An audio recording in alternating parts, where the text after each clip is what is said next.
c'est parti pour le range.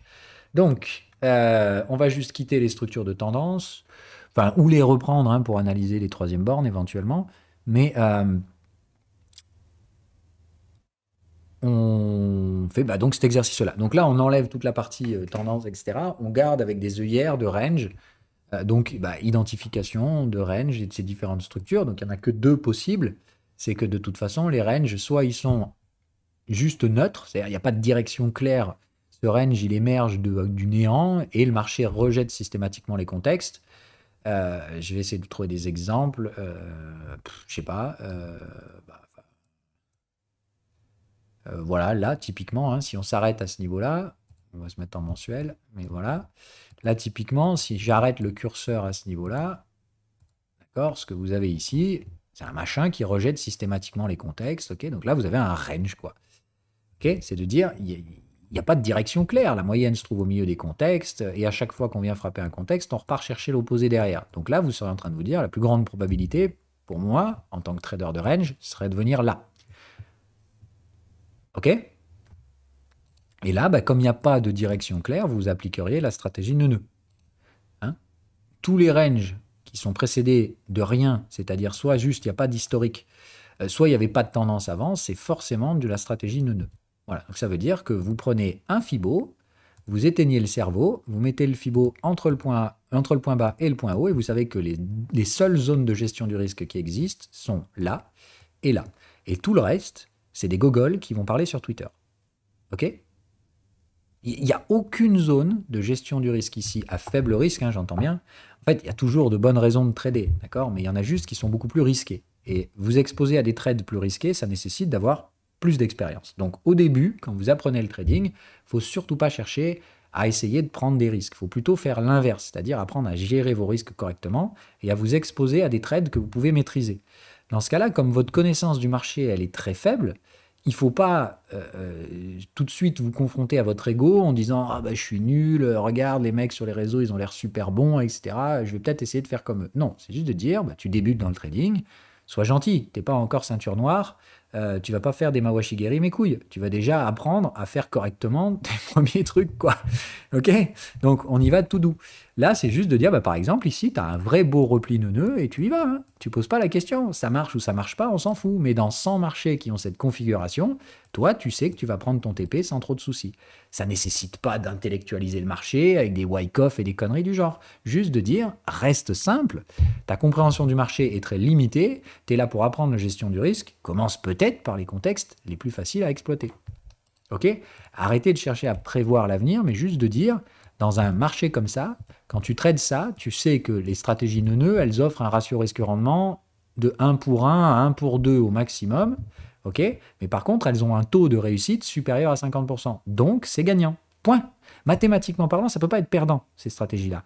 Par contre, est-ce qu'un taux de réussite de 70%, ça garantit que tu connais l'avenir? Non, ça veut dire qu'il y a 30% des marchés où tu vas prendre un stop loss. On est d'accord. Et c'est ça qu'il faut que vous appreniez dans les ranges. Que le stop loss fait partie de la stratégie, c'est normal. Vous n'êtes pas là pour essayer de savoir dans quel sens ça va, mais juste de dire ah bah il y a une structure, je reconnais, j'applique, bête et méchant. Ok? Moi, celui qui vend pas ça ici en repli neuneux, je comprends pas.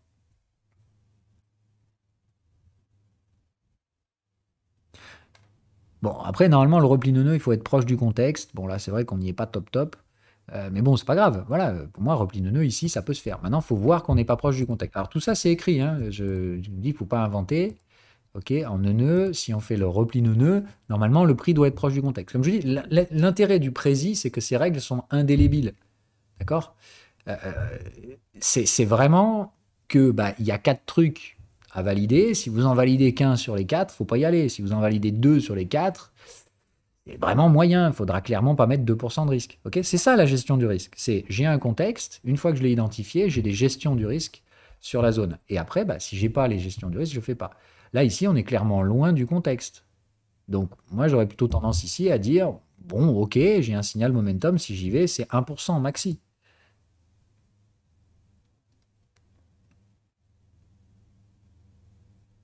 Non, non, mais là, c'est vraiment un beau trade neuneux. Après, du coup, on peut voir s'il a été objectif, s'il a atteint son objectif ou pas. Et ici, allez, va chercher les moyennes. Eh ben non. Bon, on le sait, on vient de l'analyser en tendance, hein.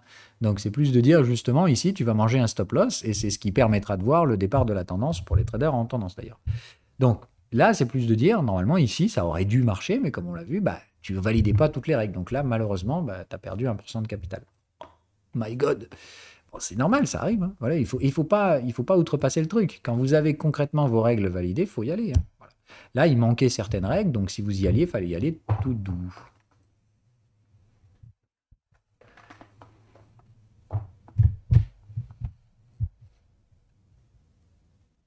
Alors, comment tu considères la structure du BTC en daily maintenant? Alors non, parce que c'est des structures de tendance. Donc, on reste vraiment easy, hein, on fait que du range aujourd'hui. Donc, on peut aller dans les forex, là on sait qu'il n'y a que du range. On peut en faire à peu près partout du range. Qu'est-ce qui nous reste à taper en range? Tu as le WTI, un beau range en ce moment. Oui, l'euro-dollar. Euh, bon, ça, on est d'accord? Qu'est-ce que c'est?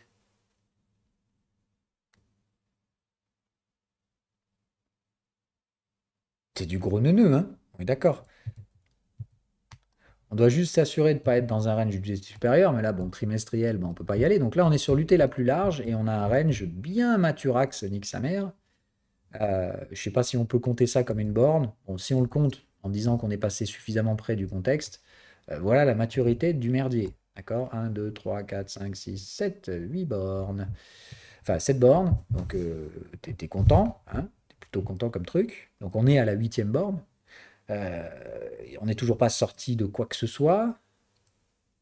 La moyenne est toujours là. Bon, oui, on essaye effectivement de casser là, mais qu'est-ce qu'on voit? Bah, ça revient chercher le niveau de la troisième borne. On est dans la zone neuneu par excellence. C'est pas le moment d'acheter ce compte pétrole, hein. Je sais qu'il y en a plein qui étaient là, ouais, boule, boule, le pétrole. Moi, je vous dis, j'avais pas peur une seconde de shorter sur les 120, hein. Maintenant, je pense pas qu'on va se cracher non plus. Parce que bah, sinon, ça veut dire ouvrir un trade mensuel. Pour viser le repli aux moyennes, ça veut dire qu'il faut s'exposer pendant 3 ans. Ça paraît compliqué. Voilà. Mais clairement, ici, on a une belle borne neuneu, quoi. Donc pour moi, il y a de très très fortes résistances par là sur le pétrole, et c'est pas parce que j'ai envie de voir des résistances, c'est juste parce que je suis des putains de règles. Voilà. Qu'est-ce qu'il y a d'autre? Euh, Tech. C'est un ticker ou c'est... Ok, je connais pas. Oh boy, oui, oui, oui, oui. Ah bah là, t'en as une magnifico. Alors, je sais pas si j'aurais déclenché là quand même, parce que normalement, tu dois être au-dessus du contexte. Donc moi, si j'avais suivi les règles, euh, déjà le Fibo, je pense qu'il faut le remettre. Là, à mon avis, il est pas bon celui-là. De toute façon, Neuneu, vous replacez toujours le Fibo à la main, hein. Voilà. Donc il est un peu plus haut. Pour moi, l'ordre de vente, il serait par là, là, vers 51. Et tu laisses traîner un ordre. Tu mets un ordre à 51. Tu sais que si ça va frapper là-haut, tu short, tu cherches pas à comprendre. Voilà. Tu prends grosso merdo la taille du canal de tendance. Et voilà, c'est tout con. Voilà, ça te donne ce truc-là.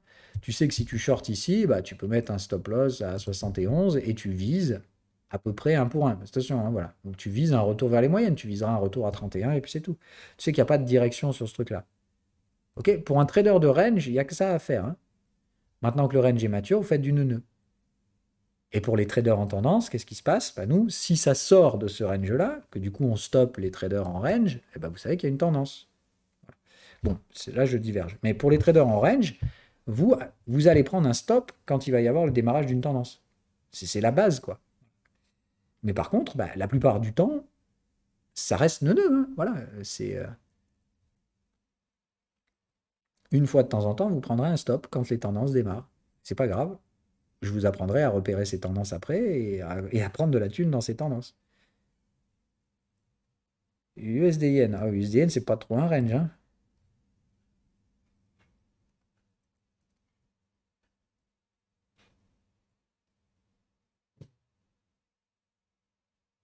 Bon, on est déjà. Alors, on est en mensuel, mais c'est pas un range. Enfin, c'est précédé d'une tendance quand même. Donc, moi, ça me fait bien rire, hein, le coût de l'USD-Yen à l'achat. Possible, hein, mais enfin, pour moi, on est quand même précédé d'une tendance baissière. Ça me paraît compliqué parce qu'il y a très peu de Forex qui ont ce type de relation-là. Donc, moi, je dis, je trade contre ceux qui sont acheteurs du USD-Yen. Point. Voilà.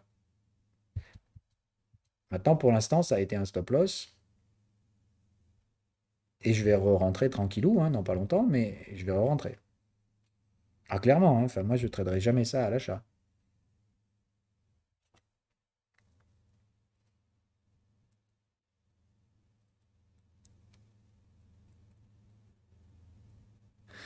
Bref, vous, de toute façon, à ce niveau-là, vous avez un point bas là. Enfin, je sais pas si on peut... Non, ce n'est pas un nouveau plus bas. Donc, un, 2, 3, 4 bornes de range égale stratégie neuneu.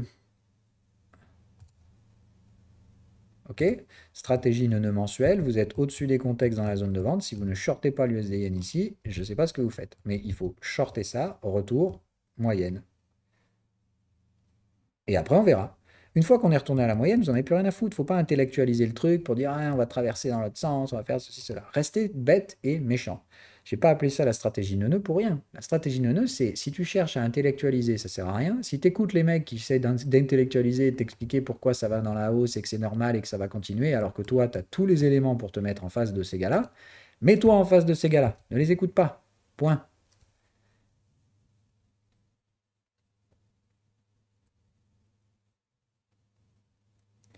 Retenez ça, c'est hyper important, hein. Mais en trading, il vaut mieux avoir tort tout seul que d'écouter des gens. Ah ben niveau signaux, il faut attendre la fin du mois. Mais attends, on y revient. D'accord? Break sine wave optionnel, signal momentum optionnel. D'accord? Moi, tout ce que je veux, d'accord, c'est que le prix soit au moins dans la zone Fibo. Ah pardon, alors ça c'est pour le repli. La borne, ok, le prix est au-delà des contextes et au-delà du Fibo 76. Optionnel, optionnel. D'accord? Donc reviens sur ton graphique. Le break sine wave, on l'a déjà. Donc là, tu as 3 sur 4. Tu veux quoi? Attendre que ça valide et d'avoir une bougie baissière? Non, moi, pour moi, il y a déjà largement ce qu'il faut pour shorter l'USD Yen. Point. Moi, pour moi, vous devez déjà être dedans, hein. Maintenant, pas nécessairement tout de moon avec 2% de risque. On a 3 éléments sur 4. Voire peut-être maintenant le quatrième, mais il faut attendre encore 3 jours. Mais dans 3 jours, l'USD Yen il clôture un signal mensuel avec des breakout sine wave. On est bien dans la zone Fibo, au-dessus des contextes. Fuck, qu'est-ce qu'il vous faut de plus?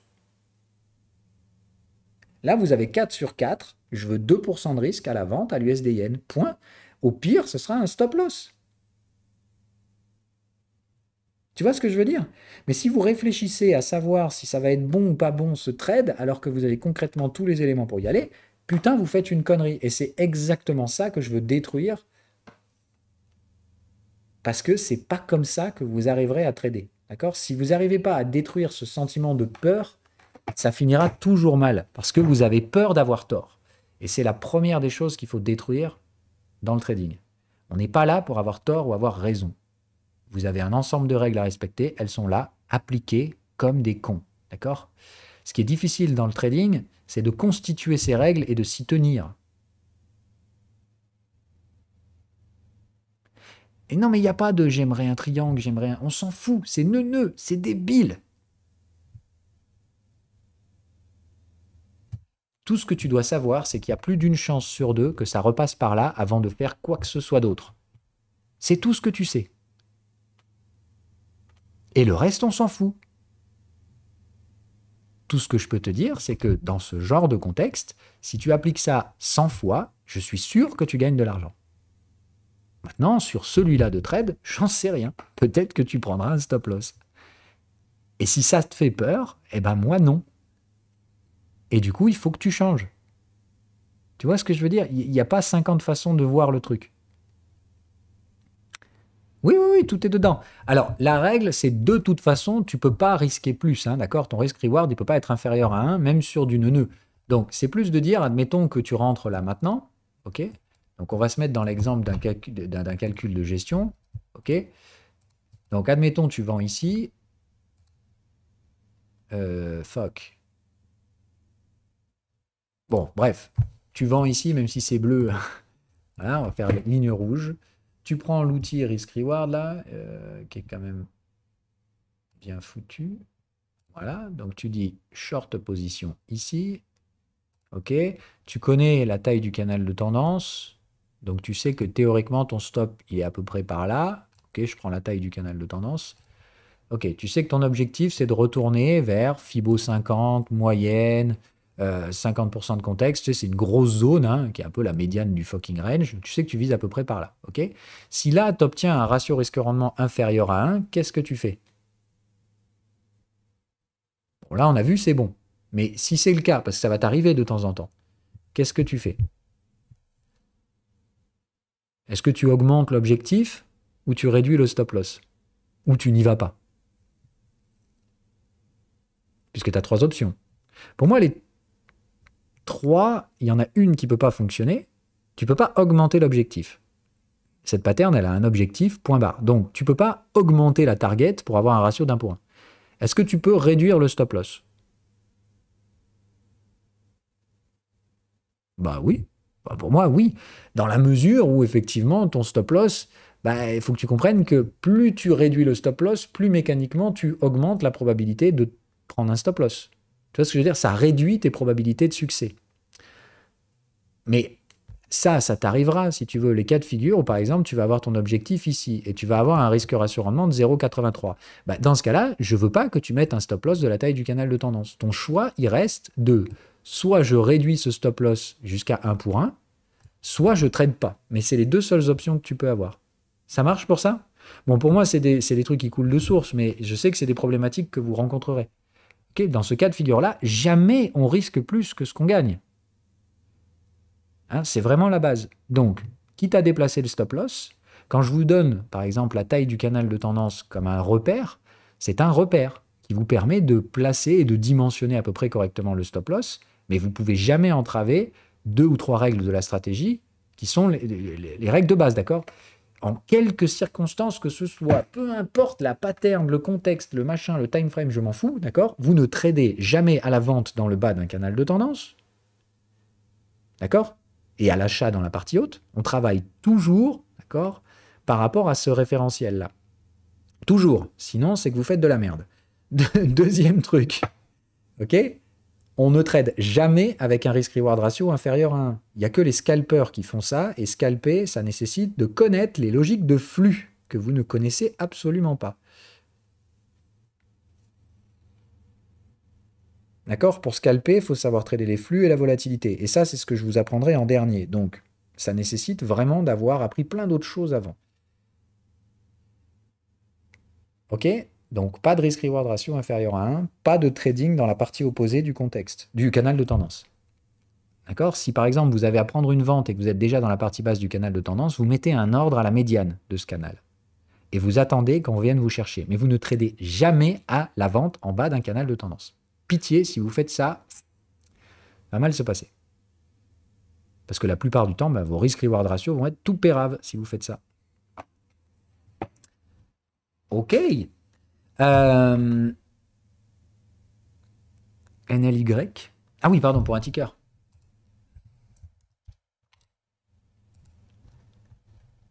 Ok, big fat range. D'accord, alors ça, on va l'enlever parce qu'il ne faut pas que vous vous embrouillez avec les trucs fondamentaux, vous. Hein. Donc, on est bien d'accord, ça rejette les contextes, c'est bien Maturax, nique sa mère. Attention quand même, là, on commence à avoir la moyenne qui sort. Hein. Donc là, prudence, ok? Vraiment prudence.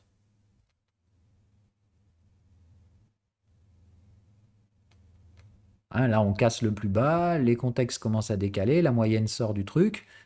Là, je vous recommande d'être prudent. Enfin, c'est plus, là, pour ma part, c'est un questionnement de est-ce que ce truc est en tendance baissière? Parce que là, j'ai bien un range mature, ça casse. Moi, là, je serais plus en train de dire, essayez pas de me chercher des achats là-dessus. Hein. J'espère que vous l'avez vu ça. Hein, d'accord? Enfin, pour moi, ça, c'est pas un nœud. C'est attention, on est en train de dériver sur un contexte de plutôt pour les traders de tendance. Dès que la moyenne, elle sort des contextes, ça veut dire que ça fait appel à des trucs de tendance. Tu sais pas, d'accord? Tu ne sais pas encore ce que c'est, tu sais pas si c'est un début de tendance ou autre chose, ou peu importe. Tu sais juste que là, si tu t'amuses à appliquer les trucs de range là-dedans, ça va mal se passer pour toi. Ah non, mais je réponds pas. La question, c'est ici, on a nos œillères de traders de range, et dans ces œillères-là, je ne peux pas t'apporter la réponse. Non. Moi, ici, on cherche des contextes de range et je n'en ai pas un. Donc, non, tu fais rien. tu attends que le marché revienne renverser le contexte. Et là, tu auras un range. OK? Donc là, moi, si ça remonte et que ça renverse ou que ça revient renverser au moins ce contexte, là, oui, je te dirais, on a un nœud et tu auras probablement dans ce cas-là un repli nœud. D'accord? Mais qui dit repli nœud dit qu'effectivement, il faut repasser par là. Tu reviens là, tu me renverses le contexte et quand on revient chercher 8 dollars, je te dis, oui, paye un repli nœud. C'est probablement, si ce truc-là ne veut pas baisser, c'est ça qui va se produire. Et ton achat à faible risque, il est là pour viser TP1, TP2. OK? Ça marche jusque-là ou pas? OK, d'accord? Je veux pas de. Voilà. Enfin, TP2, c'est le contexte opposé après, hein, donc ça peut aller vite aussi. Mais vraiment, normalement, c'est ça la séquence que tu vas avoir sur ce truc-là. S'il doit te proposer un truc de range neuneux, c'est pas encore.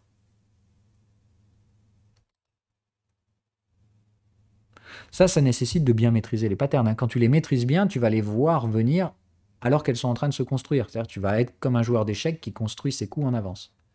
Ça ne garantit pas que tu vas absolument jouer ce coup-là, puisqu'il y a ton adversaire, qui est une variable au milieu, qui va peut-être jouer d'autres trucs. Et du coup, tu vas devoir reconstruire. C'est la même chose dans le trading. Tu vas construire des schémas parce que tu as vu ces schémas se construire plein de fois et tu vas presque les anticiper. Anticiper ne veut pas dire que ça va se produire, hein. Mais vraiment, et cette démarche-là. Si tu es capable de voir un coup en avance, bah, ça te permet de te préparer correctement.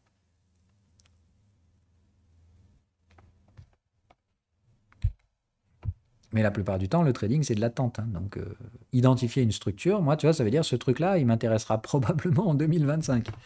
Et pas avant. Et je me fiche de tout ce que les autres pourront me dire en me disant ouais mais tu peux trader ça à l'achat ou je sais pas quoi ou à la vente, regarde les fondamentaux de l'entreprise. Non, moi je te dirais j'ai identifié ma séquence à faible risque, c'est un range neuneux et on est en train d'essayer de le casser par le bas. Donc je cherche pas à shorter des actions par définition, ça sert à rien, c'est complètement contre-intuitif et contre-productif. Donc pourquoi on shorte pas des actions? Tiens d'ailleurs, je vais juste essayer de vous le dire comme ça, essayer de voir pourquoi on shorte pas des actions.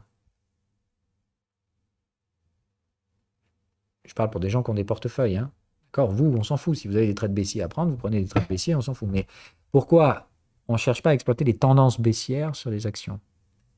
C'est une parenthèse, hein, que je fais, je voyais encore des jaunes.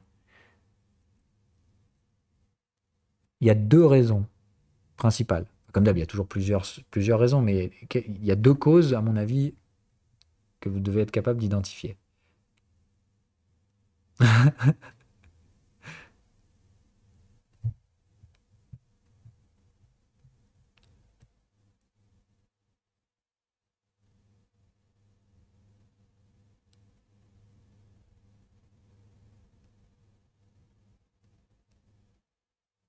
Alors, il y en a un qui est facile, un qui est plus dur. Voilà. La principale des choses, c'est que votre gain est forcément limité, ce qui ne sera jamais le cas dans une tendance haussière. La limite d'une tendance haussière, c'est l'infini. Alors, on est bien d'accord que rien ne grimpe jusqu'au ciel et il y a bien des notions de valorisation qui limitent au bout d'un moment la croissance du prix. Mais par contre, au sud, c'est zéro, hein. Voilà, c'est zéro, point barre. Donc, il y a une limite intrinsèque au sud que vous n'aurez jamais au nord. Donc ça, c'est la première des choses. Vous avez une limite intrinsèque du risk-reward ratio quand vous êtes à la vente, ce qui n'est pas le cas d'un achat. Donc, quitte à exploiter des tendances, il vaut mieux qu'elles soient haussières, puisqu'il y a donc un rendement théoriquement plus grand que la limite imposée par un rendement d'une tendance baissière. Première chose. Deuxième chose, c'est quoi à votre avis?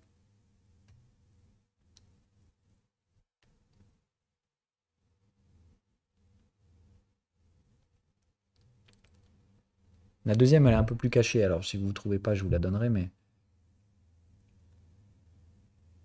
Et c'est la dette, mon petit. C'est de dire on vit dans un monde de dette, c'est-à-dire qu'on peut créer de l'argent ex nihilo, donc de base, lutter contre ça en essayant de vendre des choses qui peuvent être achetées par cet argent magique, c'est quand même compliqué. Ça veut dire que vous luttez, enfin vous pissez contre le vent, quoi. Il y a quand même des chances de prendre des gouttes, plus que dans l'autre sens. Donc, en swing et tout ça, jamais de tendance baissière sur les actions. Ok, ça ne veut pas dire qu'il n'y a pas d'actions qui vont à zéro, il y en a plein d'ailleurs. Ça veut juste dire que vous prenez beaucoup plus de risques que d'essayer de vous exposer à des tendances haussières, dû principalement à ces deux facteurs-là.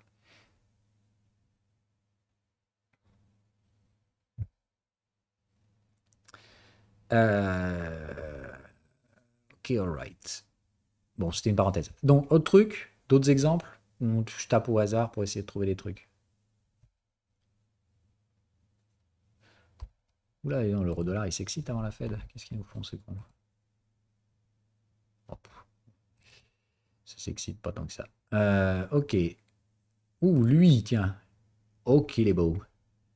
Ok, il est beau le lavabo. Alors, du coup, on est sur un beau fucking range. Donc, qu'est-ce qu'on fait? On cherche toujours le time frame le plus large du range.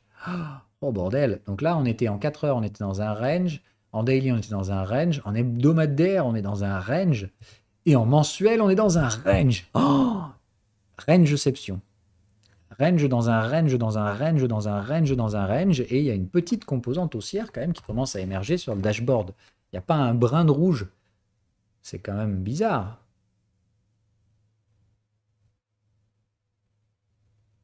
Ok, mais qu'est-ce qui se passe dans un range? On va toujours chercher les contextes. Ok, on rejette les contextes. Donc si on dit au revoir à la partie basse de ce range, eh ben c'est là que ça va nous attirer maintenant. Et oui. Ok, donc maintenant sur le AUDNZD, il est là, le big fucking range. Ce qui veut dire qu'on a quand même de fortes chances de venir frapper un peu là-dedans, recharger ici et éventuellement aller frapper là. Enfin, donc il y aura un repli neuneux éventuellement en 2026, 7, etc. Si et seulement si on arrive à s'installer un peu au-dessus d'un 14. Je vous rappelle, il ne faut pas juste venir mettre une mèche ici et rejeter. Il faut installer un peu de valeur dans la dump zone. Et si on la rejette, vous savez que ça viendra toujours rechercher dans cette zone-là et que ça marche avec une probabilité défiant toute concurrence. Ok?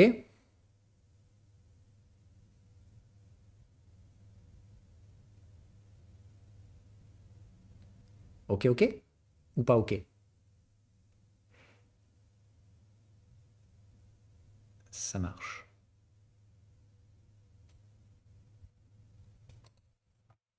Voilà.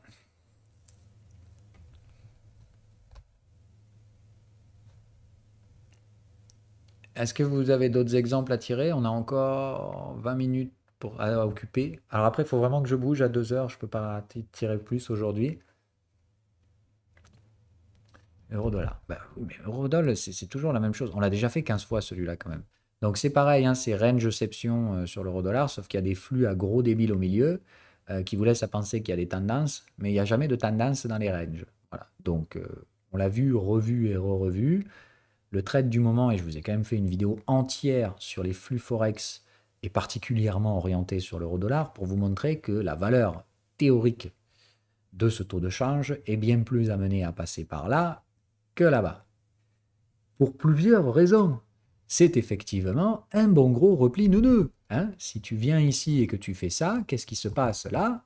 Ça short nique sa mère. Hein, on y retrouve bien le contexte et tout ça. Donc oui, je pense que la zone de gestion à faible risque, elle est là sur l'euro-dollar. Parce que si on veut atteindre 0,80, eh ben, il vaut mieux passer par là. Pourquoi?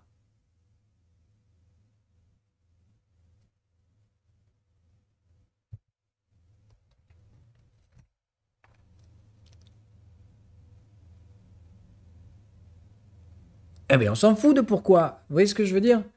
Je vous ai fait une vidéo d'une heure qui vous l'explique, etc. Pourquoi il y a plein de raisons fondamentales qui sont complètement contre-intuitives et qui supportent plus le prix de l'euro-dollar, malgré le consensus global des gens qui ont d'autres modèles, ou etc. Mais ça reste un modèle. Encore une fois, trader des patterns avant de faire des trucs plus compliqués. Ici, le seul truc que vous devez être capable d'identifier, c'est que ça, au mieux, c'est un gros range. Au pire, c'est plutôt un range acheteur. C'est-à-dire qu'il y a quand même une composante ici un peu acheteuse.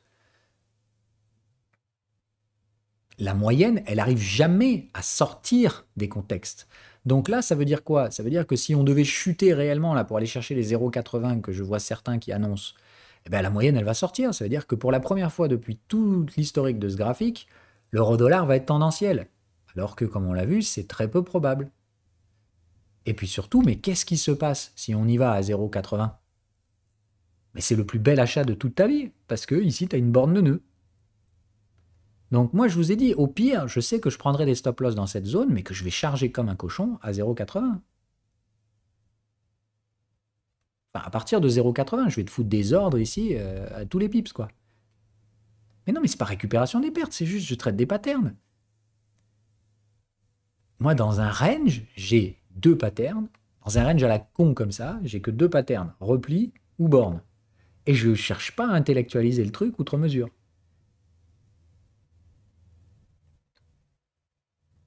D'accord? C'est toujours la même zone que je vous ai donnée depuis le début, les 1,35 sur l'euro-dollar. Hein. C'est voilà. La façon la plus simple que j'ai de vous l'expliquer, c'est ça. La façon la plus complexe que j'ai de vous expliquer, c'est la vidéo de 45 minutes qu'on a fait la dernière fois sur les flux forex, qui vous explique que ça n'a rien à voir, encore une fois, avec les taux de change, enfin avec les taux d'intérêt et les conneries de ce genre. Ça n'a à voir qu'avec une chose, le rythme de croissance des masses monétaires. Et surtout leur rythme relatif. C'est pas, c'est le rythme de l'un par rapport à l'autre qui fait bouger les flux monétaires. Pas le reste, pas les taux d'intérêt, etc. Tout ça. Ça participe éventuellement, mais c'est pas le lien direct de cause à effet. Il y en a plusieurs, hein, comme j'ai dit, des facteurs, mais c'est celui-là le plus parlant. Et on l'a mis en valeur ensemble. Ce qu'on a vu, c'est que ce truc s'est renversé à moyen terme. Donc oui, on a plus de chances de tirer vers 0,80 sur l'euro-dollar, mais que comme d'hab, qu'est-ce qui vient s'interposer au milieu de ce truc? La gestion du risque. On ne peut pas y aller n'importe comment. Pour vous y exposer, c'est pas en vendant l'euro-dollar à la parité aujourd'hui. C'est pas possible. Si vous voulez vendre l'euro-dollar, c'est à 1,35. Point. Soyez patient. Arrêtez de chercher à prévoir l'avenir. C'est quoi le shekel?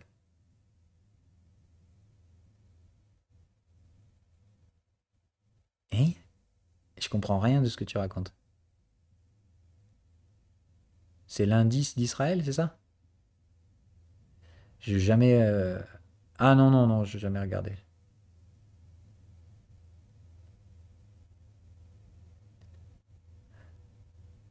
Non, moi, Israël, c'est la partie du monde la plus folle qui existe. Donc, j'évite d'investir quoi que ce soit là-bas, moi. Trop de fanatiques.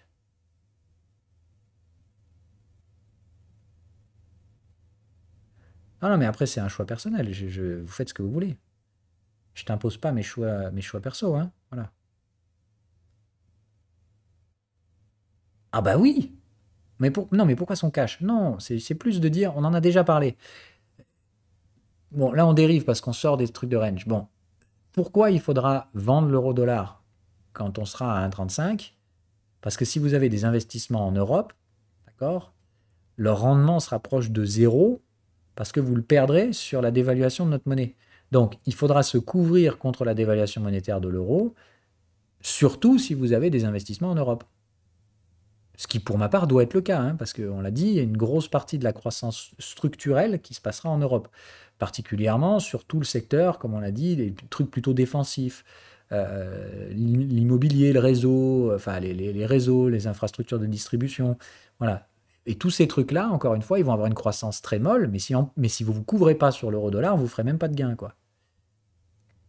Parce que tout ce qu'on va gagner sur ces valeurs-là, ce sera probablement couvert par la dévaluation relative de notre monnaie. Alors, quant à ceux qui parient que l'euro va exploser dans les 6 mois qui viennent, alors eux, je te jure que je parie contre eux. Hein. Ah, mais j'ai aucun doute. Ils auront peut-être raison, mais moi, je prends le pari inverse.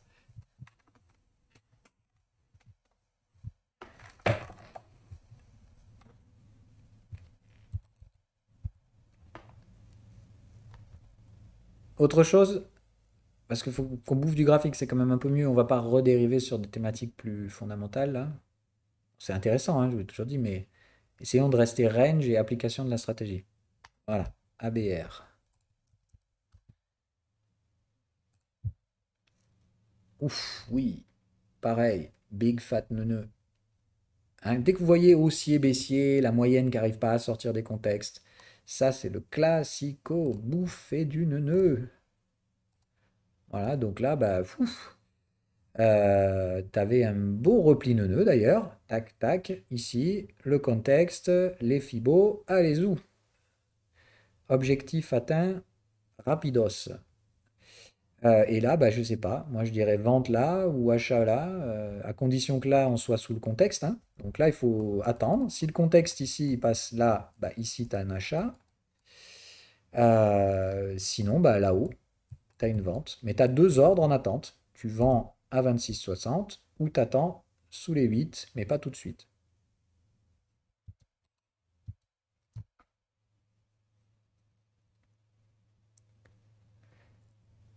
TTD. Ah oui, The Trade Desk. Tiens donc. Ça, c'est pas du range, hein. Attention, hein.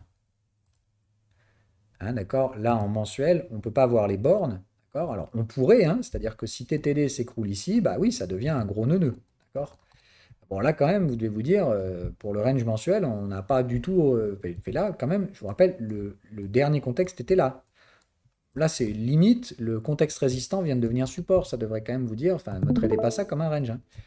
Donc, c'est en hebdo ici, et ça, c'est pas du range, hein. Mais vraiment pas du tout du range.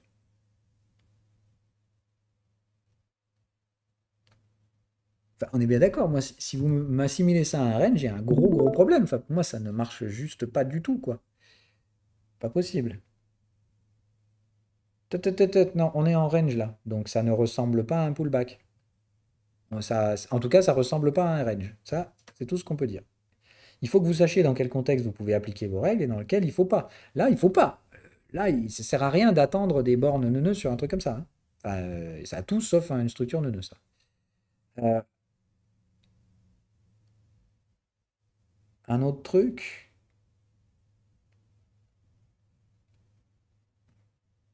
Alors, par contre, en hebdo, d'accord, on peut le faire. Là, il y a bien une structure de tendance, renversement du contexte, donc vous savez qu'il va y avoir une troisième borne de range. Voilà, c'est tout con.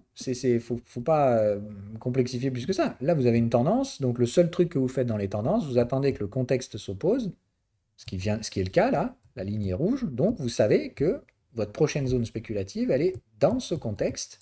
Si vous voulez trader range vendeur, donc il faudra un signal de tendance, etc., etc. Il fallait tenir des clôtures sous la deuxième, ce qui est bien le cas.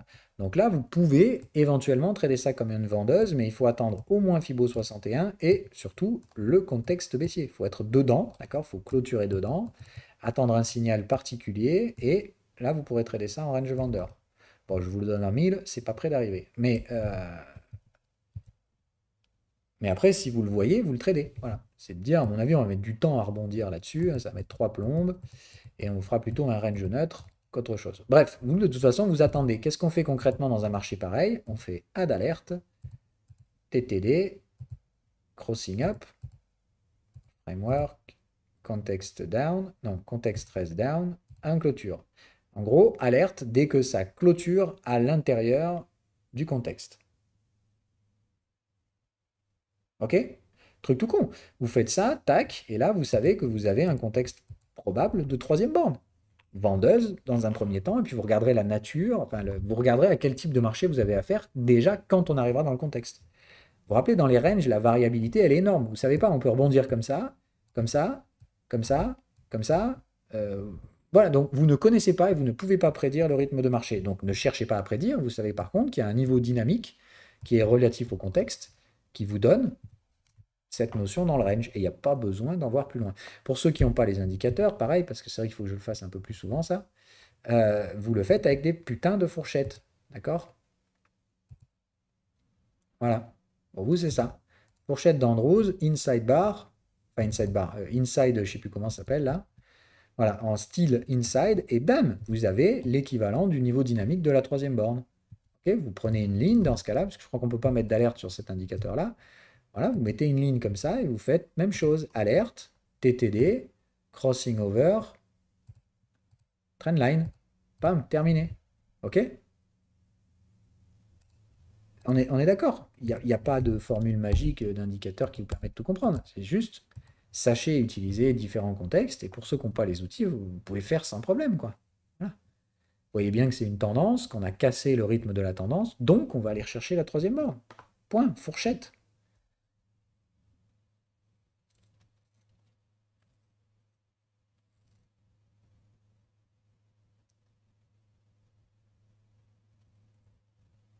Autre question? GM. Ah oui, alors 3 CP. Ou Xiaomi, mais c'est pas un range Xiaomi. Enfin, quoi que si, maintenant aussi. De toute façon, Xiaomi, Ah mais non, c'est pas à vous que je dis ça, pardon. Xiaomi. Où est-ce qu'elle est cette counasse? Xiaomi. Là. Xiaomi. Donc, Xiaomi, on est d'accord, là ça fait tendance haussière et puis on réintègre, donc ça marche pas, c'est forcément un putain de range mensuel. Donc, CQFD, ce qu'on a dit tout à l'heure. Pour moi, en hebdomadaire, d'accord, ceux qui ne voient pas qu'on avait une fucking magnifique tendance, d'accord, pour les traders en tendance, le breakout, les cassures de scie. Quand je vous dis que je réfléchissais pas une seconde quand j'ai acheté Xiaomi, il y a encore de ça un an et demi, c'est parce que j'exploitais, encore une fois, mes bons vieux contextes. Hein. On avait bien validation, confirmation, suivi de tendance, etc. Bon, bref, pour les traders en range, ok.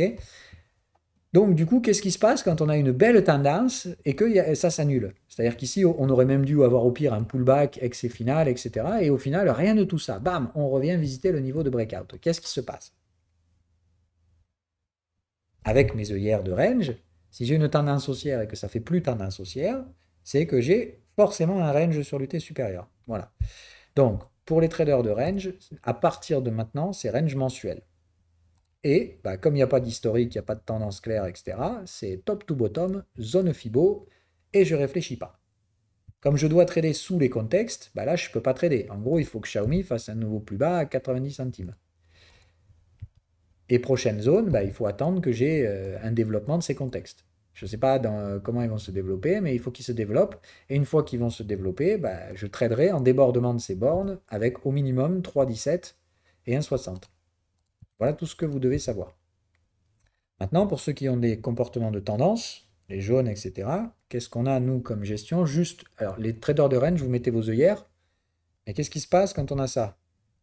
Breakout, ça marche, etc. Et on revient visiter le niveau de breakout. Ça doit vous dire tout de suite, bah, soit effectivement c'est un gros range à la con mensuel, mais par contre, si j'ai un deuxième breakout, qu'est-ce que je sais déjà?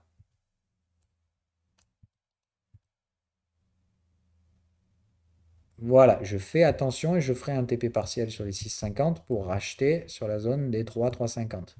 Ok, je préparerai ma gestion du risque au cas où il y a un repli. Comme on l'a dit tout à l'heure, celui qui fait un TP 100% ici, il est dans la merde.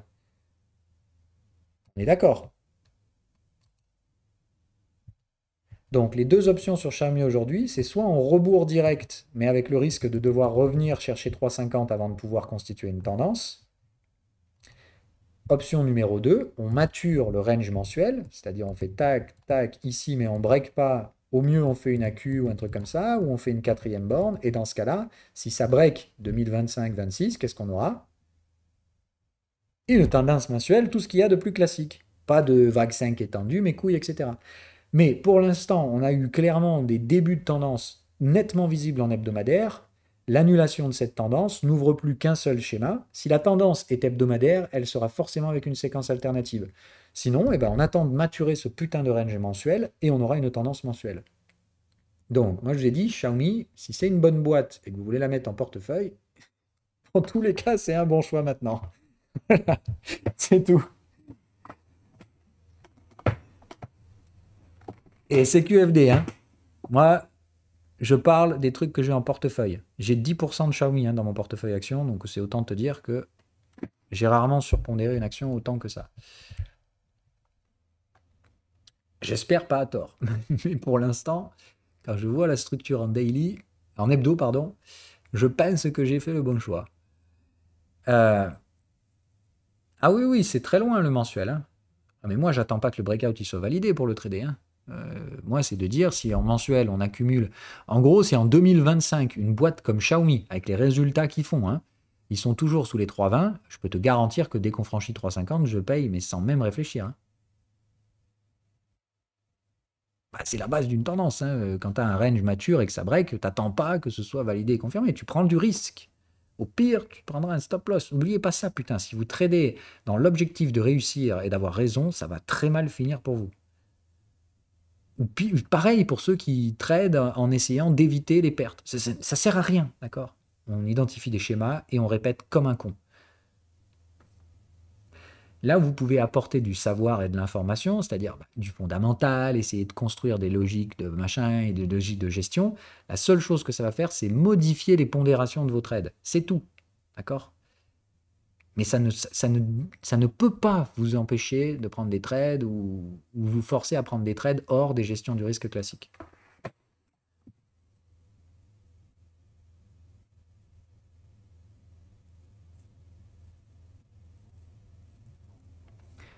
General Motors, yes. Mais pour les débutants, hein, d'accord, c'est vraiment un range pour l'instant Xiaomi. Et pour l'instant mensuel pour vous. General Motors. Ouh, big fat fucking range. La moyenne ne veut pas sortir. Ici, il y avait quand même un putain de magnifique fucking breakout. D'ailleurs, ça aurait été quoi là? Vague une étendue hein, pour les jaunes. Ok, tac, V-bottom. Bon, le volume est pas ouf. Le volume est pas ouf.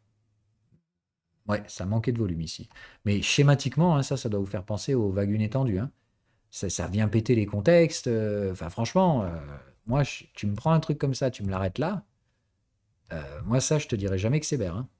Alors, jamais de la vie. D'ailleurs, bah, je ne pense pas que ce soit le cas. Hein. Pour moi, General Motors, je pense même que ça s'achète aujourd'hui. Il faut appliquer vague une étendue. Donc, c'est de dire, j'aurais acheté un pullback sur... Oui, mais non, remarque, non. Parce qu'il faut que la moyenne passe sous les contextes, ce qu'elle ne fait pas. Donc, non, pour l'instant, c'est rien, en fait. On n'aurait pas pu appliquer vague une étendue. Même en hebdo, ça ne colle pas. Ça a rebaissé avant, donc ça marche pas. Donc c'est juste du fucking chaos, hein. Alors ça, c'est la merde, hein. Tu pètes des supports, puis des résistances, c'est le... Tu vois, bah, ça, je peux te garantir que j'aurais probablement bouffé un stop loss là-dedans, c'est inévitable, quoi. Ça fait partie des trucs où je sais que ma stratégie, elle va manger, hein. Donc, je sais pas comment j'aurais pu naviguer cette daube, mais tout ce que je peux te dire, c'est que si j'avais tradé ça, j'aurais probablement pris un stop loss. Mais c'est pas grave, tu vois, tu sais que ces structures-là, elles arrivent, mais par exemple, là, depuis ce matin, on vient de bouffer facile une 30 ou 40 graphiques. Ça, c'est une anomalie plus qu'une règle. Donc c'est pas grave, l'anomalie, ça fait partie du jeu, il faut l'accepter, point. Il ne faut pas voir ça comme disant ah ouais, mais du coup, c'est bidon, si la stratégie, elle peut pas prévoir ce truc-là, enfin, si t'as pas de séquence pour ça, pour moi, il y a rien, voilà, ça ressemble à rien, ça n'a aucune séquence. Je vois bien un range mature, une tentative de breakout, bon, j'aurais quand même eu l'alerte, c'est-à-dire que l'algo lui-même te dit pop, pop, pop, attention, pour un breakout, ça sent quand même le breakout de range. Mais ça reste que c'est l'encul, quoi. Pardon pour l'impolitesse, mais franchement, ça, c'est l'entube total, quoi. Tu te fais baiser la gueule avec un truc comme ça. De A à Z.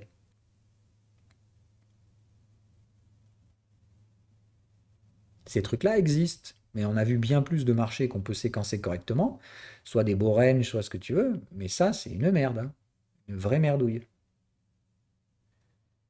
Parce que, regarde, si tu te mets juste quelques mois en avance, on va essayer de se mettre dans le contexte, d'accord? Donc, quant à ça, ok, là, qu'est-ce que tu... Enfin, moi, je suis désolé, ici, je verrai un range mature, ça commence à accumuler, ici, une tentative de breakout, mais voilà, moi, quand je vois ça, je me dirais, putain, là, c'est normalement, ça, c'est le départ d'une tendance. J'ai mon range mature, ça accumule, j'ai des signaux de tendance sur le canal de tendance, ça, je serais clairement en train de te dire qu'ici, je serais plus bull que bear. Et pourtant, bam, ça veut pas.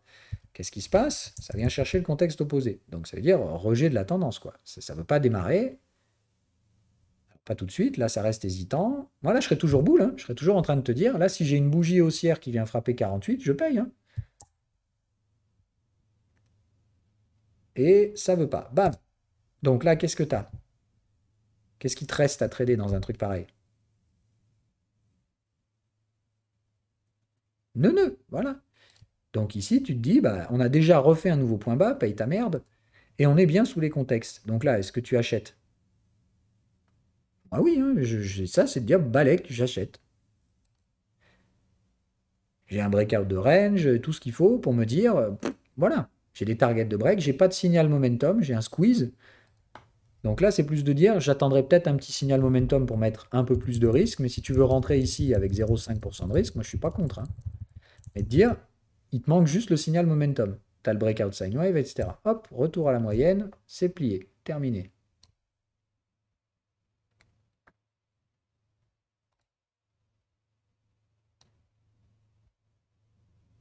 Ah, tu as vu le signal momentum qui est sorti derrière. Voilà. Donc tu vois, pour moi, ça me choque pas plus que ça. Hein.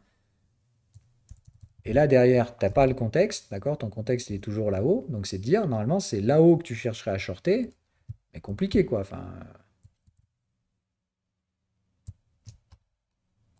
d'accord? Quant à ça, c'est la même dos base de l'autre côté. Tu vois? Et au final, regarde, tu as le breakout de range. Moi, si vous voulez shorter ça en nœud, je te dis pas non. Je te dis juste, Attention, quand on casse des résistances et qu'on casse des supports, ça sent le truc que tu vas te faire baiser dans les deux sens. Joue pas les dieux, quoi. Enfin, surtout, quand vous voyez un truc comme ça, vraiment faites attention ici au départ de tendance, hein.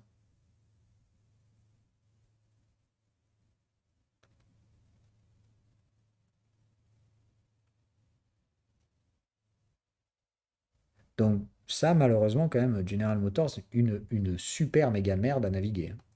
Si vous prenez des stop-loss dans des trucs comme ça, faut pas pleurer, hein. Même moi, je les prendrais, hein. Donc, ben, moi, je te dis, ça, j'aurais plutôt tendance à le trader en tendance. Disant, clairement, le range est mature, ça pousse, quoi. Voilà. Là, en plus, franchement, il y a des volumes, hein. Là, moi, je me serais vraiment dit, ça, c'est boule, c'est typique d'un marché qui veut entrer en tendance, ça, hein. Et du coup, c'est pas le cas. Enfin, en tout cas, ça m'a l'air très très mou. Le seul truc que tu te dirais pour les traders jaunes là, c'est que ça, c'est pas cool quoi. Tu ne mets pas 2% de risque sur ce type de breakout. Quand tu as ce type de signaux là, tu fais gaffe. Moi, franchement, ici, j'aurais payé en breakout, hein, sans hésiter. Tu me montres un graphique comme ça, je le trade à l'achat. J'ai bien des momentum de cassure, voilà. Je sais que mon sine wave est en bas, donc il risque d'être en retard. Moi, franchement, ça, je te dis, je trade en cassure. Par contre, je vois ça et je me dirais, je mets pas 2% par contre. Oui, oui, tu l'as vu, ça arrive que ton sine wave, il réalise, enfin, que ton marché réalise des breakouts au sein d'un cycle haussier. Et dans ce cas-là, ton sine wave, il mettra du temps avant de casser son cycle. Ça arrive, ça, c'est pas très grave. Tu sais que dans ce cas-là, il te faudra une confirmation a posteriori, mais ça t'empêche pas de trader le breakout. C'est pas favorable, donc encore une fois, tu réduis tes risques. Oui, oui, là, il n'y a pas d'accu. Non, mais vraiment, ça, tu peux pas mettre 2% de risque, hein. On est d'accord, il y a beaucoup de red flags. Mais par contre, moi, je pense qu'en tant que trader de tendance, si tu vois un truc comme ça et que tu ne trades pas ça en breakout, pour moi, il y a un problème. Oui, oui, voilà, moi, je dirais, tu tentes ça avec un 0,5 ou 1% de capital, mais faut pas avoir peur, voilà. Au pire, tu vas te prendre un stop, putain, c'est pas grave. Puis là, t'as pas été stoppé, hein, qu'à cela ne tienne. Vu qu'il n'y a pas d'accumulation, ton stop, il doit être là, hein. Donc là, pour ma part, tu es toujours dedans. C'est juste que tu te fais un peu balader par le marché, mais moi, j'aurais pas peur, hein. Je pense que General Motors, c'est pas forcément une mauvaise boîte, hein. Maintenant, je suis pas sûr qu'on ait tout l'historique là quand même sur General Motors. C'est quand même une boîte qui est cotée depuis bien plus longtemps que 2011 quand même. Il n'y a pas un truc qui va pas là?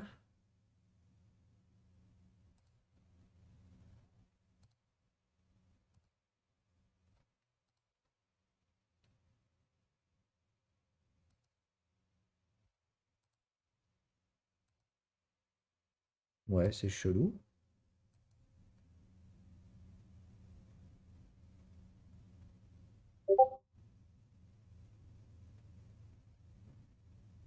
Et c'est pas coté depuis plus longtemps que ça? Non, non, mais après, moi, je m'en cogne, hein. C'est juste de dire, j'aurais probablement tradé le breakout et j'aurais toujours mon stop là. Et après, bah, je m'en fous un peu.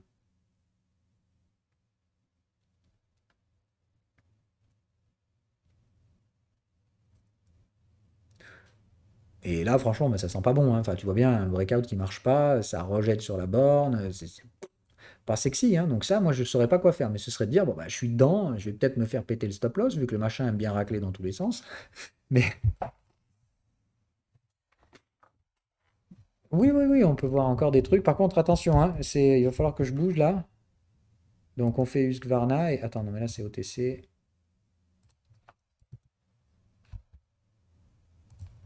Ah putain, il y a B et A. Oh putain, alors ça... Oh la merde. Je vais voir si le A est différent. C'est la même daube. Bordel. Alors ça, c'est quoi? Pour moi, c'est pas du mensuel. D'accord? Compte tes bornes en mensuel. Merde. Tu commences à avoir beaucoup trop de bornes. D'accord? Donc là, tu es à 6 bornes mensuelles. Qu'est-ce qui se passe? Probablement range trimestriel. Donc, tu te mets en trimestriel. Navré, hein, j'ai pas les contextes. J'espère pouvoir vous trouver une pirouette, un de ces quatre. Mais voilà, hein. Donc, neuneu trimestriel, clairement, voilà tes zones. Qu'est-ce qui se passe? S'il y a repli, tu short. Sinon, tu short là. Sinon, tu long ici. Ok? Voilà, pour moi, je la jouerais aussi con, hein. En trimestriel, tu vois justement là, les breakouts forment range. Ça pue le truc que si ça remonte, tu short à 120, tranquillou, et tu récupères tes profits à 80. Et maximum, tu vises 50, où là, pour le coup, ça vaut le coup de réinvestir tes ventes à l'achat. Tu bornes le truc comme un gros débile, quoi. Tu renvoies la balle de l'autre côté, et si ça pète, tendance trimestrielle.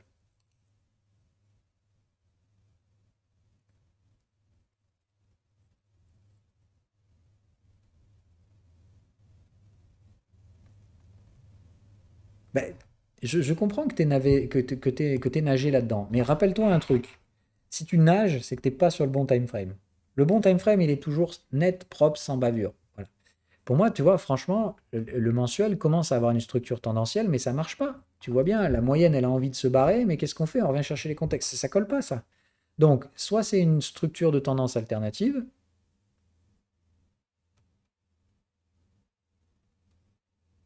c'est possible. Oui, c'est pas impossible pour la structure alternative. Mais moi, je te dis, franchement, c'est plus de dire, bah, soit effectivement ici, ça va créer un pullback, donc il va falloir un range mature, tu vois, ce qui n'est pas le cas. Là, on a vraiment baissé one shot. Normalement, ici, tu vas te replier en deux coups, tu vas venir rechercher ton niveau de breakout, donc il faut revenir visiter bah, là les 80. Il va falloir rebreaker une deuxième fois et overlap. Moi, je te dis, il y a beaucoup de choses qui me gênent dans ce scénario-là. Surtout là. Si on n'était pas allé ici, je t'aurais dit why not, quoi.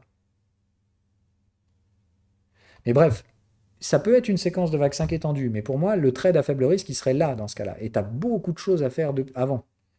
Donc tu peux garder cette hypothèse dans un coin de ta tête. Je t'ai pas dit non, je t'ai juste dit pour ma part, surtout que là, on fait une émission sur les ranges. Donc là, pour moi, le vrai trade à faible risque, c'est ces zones-là, quoi.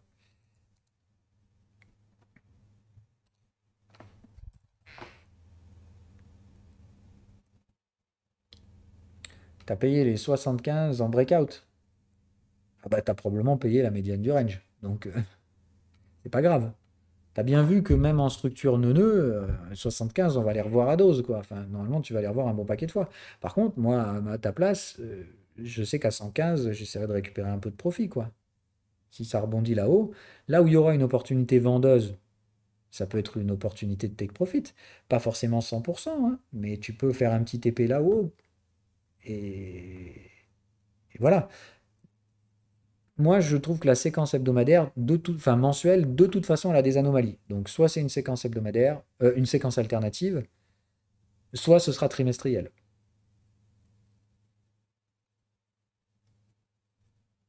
Après, je sais pas ce qu'ils font, Husqvarna. Ils font quoi? Consumer Durable Tools and Hardware. Ah oui, c'est les tondeuses. Oui. Ouais. Bon, je suis pas sûr que ce soit nécessairement un business model à horizon trimestriel. Tu te rappelles, tendance trimestrielle, les gars, 30 ans de tendance, hein. Donc, 30-40 ans de tendance, je sais pas si vraiment il y a un avenir radieux pour la tondeuse. Mais alors, il va falloir qu'ils changent de business model quand même. Enfin, voilà. Moi, je traderais plus le neuneu trimestriel, hein, franchement.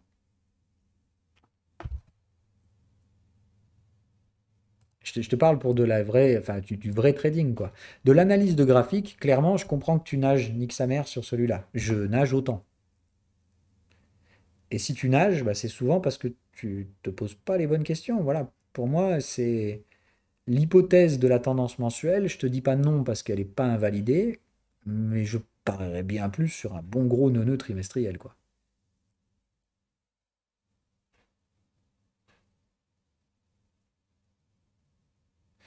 Après, pour moi, tu as tradé un breakout vraiment chelou. Enfin, je vais quand même remettre en contexte. Je sais pas ce que tu as voulu faire, mais pour ma part, tu respectes pas la stratégie, hein.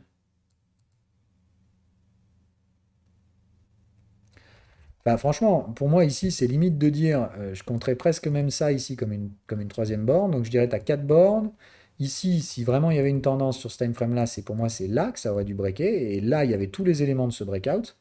Donc, pour moi, s'il y a breakout, en fait, il est là. Il n'est pas où tu as tradé toi, là, hein. Non, pour moi, c'est vraiment ici, et tu vois que ça échoue à sortir du range, ça revient frapper la borne, donc tu fais un 2 3 4 5 6 bornes, et là, tout de suite, moi, je me dirais, oh putain, ça sent le range du T supérieur. Moi, franchement, je me serais arrêté là.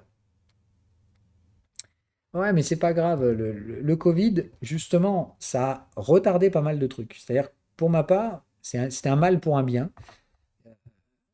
Ça a assaini beaucoup de comptes, etc. Ça a offert de très beaux risk reward pour pas mal de trucs.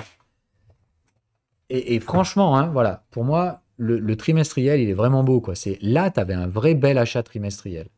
Et maintenant, je pense que tu joues le trade à la con, là, tu vois. Je te le remets. Regarde, en fait. Dans cet environnement-là, ici, ton neuneu, il fait ça. Tu vois, ça, là, mais ça, c'était cadeau, quoi. Pour moi, l'achat, il est là et il est vraiment neuneu. Donc, son objectif, c'est TP1 et terminé, quoi. Et tu prends rapidos quelques gains pendant le Covid et terminé. Voilà. Et vraiment, pour moi, c'est aïe, aïe, aïe, je traderais ça que neuneu, quoi.